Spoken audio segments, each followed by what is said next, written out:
बेशक डॉक्टर भीमराव अंबेडकर ने देश में दलितों को राजनीतिक पहचान दी, लेकिन दलितों को सत्ता के मुकाम तक पहुंचाने का काम किया बहुजन समाज पार्टी के संस्थापक मान्यवर कांशीराम ने। तो अभिवादन स्वीकार कीजिए रविंद्र गौतम का और स्वागत है सामाजिक बदलाव की चर्चा में। 1981 में कांशीराम ने दलित शोषक समाज संघर्ष समिति यानी DS4 की स्थापना की। 1982 में उन्होंने प्रसिद्ध किताब द चमचा युग लिखा। मौजूदा बहुजन समाज पार्टी की स्थापना 1984 में हुई। कांशीराम एक पूर्णकालिक राजनेता बन चुके थे। उनका प्रसिद्ध कथन है, अंबेडकर किताबें इकट्ठा करते थे लेकिन मैं लोगों को इकट्ठा करता हूँ। उत्तर भारत की राजनीति में गैर ब्राह्मणवाद के विचार को कांशीराम ने ताकत दी। मनवाद इन्हीं की शब्दावली थी। कांशीराम ने 1988 में विश्वनाथ प्रताप सिंह को लोकप्रियता के चरम दौर में इलाहाबाद से उनके खिलाफ लोकसभा का चुनाव लड़ा। 1993 में सपा बसपा के बीच गठबंधन कांशीराम का विचार था, जिसने मंदिर आंदोलन के दौर में भाजपा को हराने का काम किया। अवसरवादिता को कांशीराम अपनी राजनीति का हिस्सा मानते थे। बाद में बसपा ने अपनी ध्रुव विरोधी भाजपा के साथ मिलकर उत्तर प्रदेश में 2 बार साझा सरकार बनाई। कहा जाता है कि अटल बिहारी वाजपेयी ने कांशीराम को भारत का राष्ट्रपति बनाने की पेशकश भी की थी।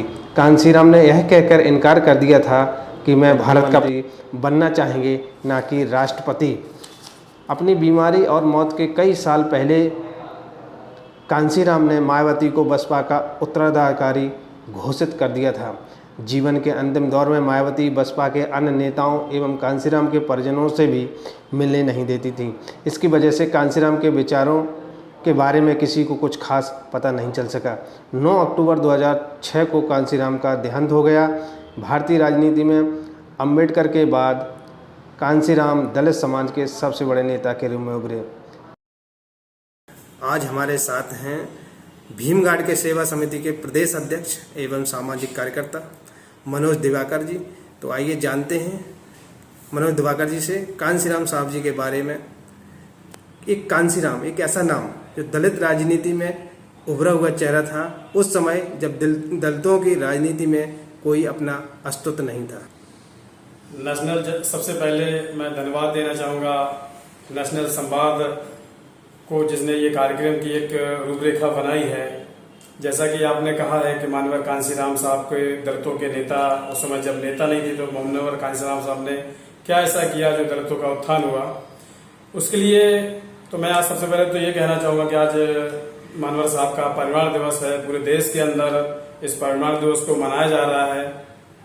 ये जो है क्रांतिकारी कदम है युवाओं के लिए, बहुजन समाज के लिए। जैसा कि रविंद्र गौतम साहब, जैसा कि आपने कहा है कि मानवर साहब दलितों के लिए क्या किए, मैं तो ये कहूँगा कि मानवर साहब ने संविधान में जो भी अधिकार महिलाओं के लिए रहे उनके लिए काम किया। संविधान में जो अधिकार जो बाबा साहब अम्बेडकर जी ने मजदूरों के लिए लिखे, वो उन्होंने मानवर साहब ने किया। इवन मैं ये कहूँगा कि बहुजन मूवमेंट में जब से बड़े बड़े से महापुरुषों ने काम किया है, चाहे वो छत्रपति साहू जी महाराज रहे हों, सावित्रीबाई फुले जी रहे हों, ETC जो भी रहे हों, बाबा साहब अम्बेडकर साहब रहे हों, गाडगे साहब रहे हों, इन सभी महापुरुषों की जो विचारधारा थी, उस विचारधारा को डॉक्टर भीमराव अंबेडकर साहब ने संविधान के माध्यम से इस देश को देने का काम किया। लेकिन बाबा साहब के परिनिर्वाण के बाद में इस देश के अंदर संविधान नाम का मात्र इस देश में रह गया था। जिस देश में राज्य शासन करने वाली कांग्रेस सरकार ने एक लाठी कानून के ऊपर रख रखी थी, जिसका उपयोग सिर्फ सरकार के और सवर्ण समाज के उपयोग के लिए मात्र था। बाकी जो अधिकार अनुसूचित समाज के लिए थे, जो बहुजन समाज के लिए थे, जो किसानों के लिए थे, जो मजदूरों के लिए थे, उन पे जो है केवल बंद क्लोज कर दिए थे वो सारे कानून। बाबा मानवर कांशीराम साहब का जन्म 15 मार्च 1934 को पंजाब में हुआ था। मानवर साहब A1 क्लास के अधिकारी महाराष्ट्र में थे।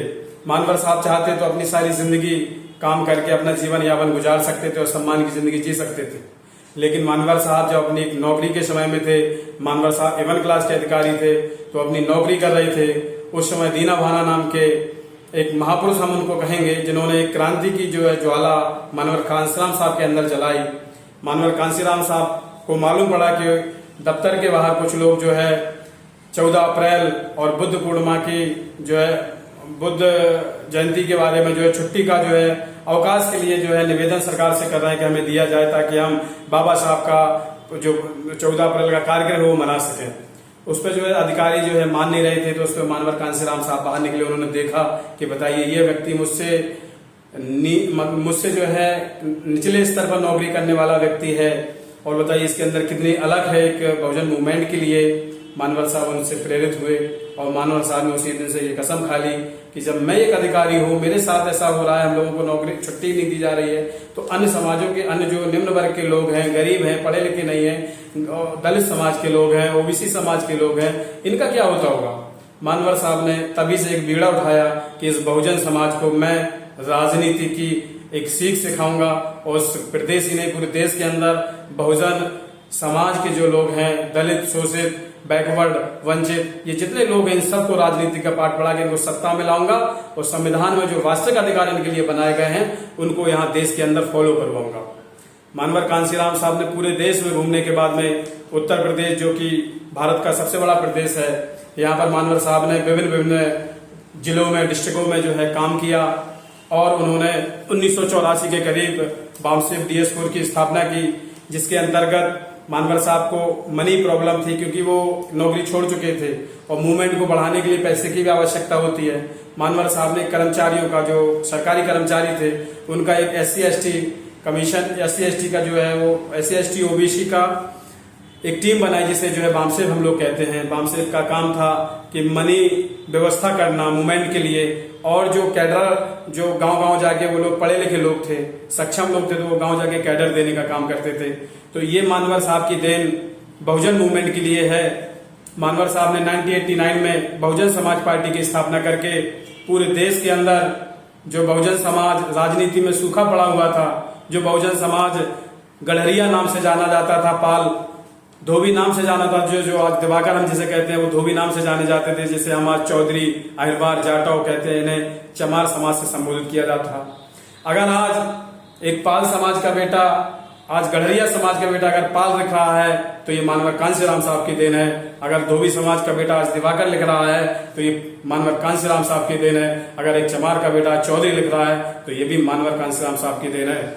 अगर मानवर कांसीराम साहब ना होते तो जो बाबा साहब दे संविधान में जो आरक्षण की प्रक्रिया पॉलिटिक्स में देखे गए थे, वो यहाँ पर ना के बराबर थी, होता था लोगों का। लेकिन इस प्रकार के लोगों को राजनीति में हिस्सेदारी दी जाती थी जो गुलाम और चाटुकार टाइप के होते थे, जिनको केवल मतलब अपने परिवार से होता था, अपने व्यक्तिगत लाभ से होता था। उनका उद्देश्य पूरी समाज का विकास करने का नहीं था। मानवर कांसीराम साहब ने ये जो बीड़ा उठाया था कि मैं पूरी बहुजन समाज का कल्याण करूंगा, तो मानवर कांसीराम साहब ने 1989 में बहुजन समाज पार्टी की स्थापना करके 4 बार जो है प्रदेश में सरकार बना के ये साबित कर दिया कि बहुजन मूवमेंट को कैसे आगे बढ़ाया जा सकता है। बहुजन मूवमेंट को केवल महापुरुषों के नाम पे या केवल जाति के नाम पे हम लोग जो किसी को जो अन्य पार्टियां जैसे होती हैं, अन्य पार्टियां जैसे आज भारतीय जनता पार्टी सत्ता में है, तो वो विभिन्न जातियों के लोगों को, जो अभी केंद्र सरकार में जो है SC के हमारे डिस्ट्रिक्ट के भानु प्रताप वर्मा जी हैं, उनको केंद्रीय कैबिनेट मंत्री बनाया गया है। उसके बाद में कई बैकवर्ड के नेताओं को कैबिनेट मंत्री बनाया गया है। तो ये जो कैबिनेट मंत्री बनाया गया है, तो ये उस सोच के लोग हैं जो ये चाहते हैं कि मेरी जाति के लोग कैबिनेट मंत्री हों, मेरे जाति के लोग विधायक हों। लेकिन मैं ये कहना चाहता हूं कि जाति के विधायक होने से, जाति के कैबिनेट मंत्री होने से समाज का भला नहीं हो सकता है। उस व्यक्ति का पर्टिकुलरली भला हो सकता है, लेकिन समाज का भला आप कभी नहीं कर सकते हो। क्योंकि जब राजनीतिक पार्टियां जो होती हैं वो अपने मेमोरेंडम पे काम करती हैं। जो मानवर कांसीराम साहब का मेमोरेंडम था, मानवर कांसीराम ये चाहते थे कि जो दलित, शोषित, वंचित बहुजन समाज है, हम इस समाज को मजबूत करेंगे, क्योंकि ये देश की 85% संख्या है। देश की ज्यादातर संख्या 85% है जो शोषित थी, जो राजनीति में नहीं थी। तो मानवर कांसीराम साहब ने बहुजन समाज पार्टी की स्थापना करके इस 85% समाज को मजबूत करने का काम किया है। लेकिन आज हम ये देख रहे हैं कि कुछ राजनीतिक चाटुकार राजनीतिक स्वार्थ के लिए विभिन्न पार्टियों में लोग जुड़े हुए हैं। मैं उन लोगों से ये कहना चाहता हूं कि मान लीजिए आप किसी भी पार्टी में हैं, अगर आपकी उस समाज का, आपकी उस कैटेगरी का, उस पार्टी के मेमोरेंडम में विकास का उद्देश्य नहीं है, तो आप वहां क्या कर रहे हैं? बाबा साहब अम्बेडकर जी ने ये पॉलिटिक्स में जो आरक्षण राजनीति में दिया था, वो इसलिए दिया था कि अगर मैं अनुसूचित समाज का 30% पॉलिटिक्स में हिस्सेदारी दे रहा हूं, तो ये 30% लोग राजनीति में जाएंगे। जब संसद भवन में कानून को परिवर्तित करने की बात होगी, अनुसूचित समाज के खिलाफ कोई कानून को बंद करने की बात होगी, या नया नियम बनाने, उनको कमजोर करने के लिए नया नियम बनाने की बात होगी, तो ये 30% लोग अनुसूचित समाज का पक्ष रख सकेंगे। उस बिल पे अपनी इच्छा खत्म कर देंगे, नहीं साहब ये पारित नहीं होना चाहिए। लेकिन आज हम देख रहे हैं कि आज जो वर्तमान सत्ता में पार्टी है, उस पार्टी ने विभिन्न जातियों के चाटुकार नेताओं को इकट्ठा करके संविधान में जो अनुसूचित समाज, बैकवर्ड की समाजें हैं, इनके खिलाफ जो कानून थे उनको कमजोर करने का काम किया है।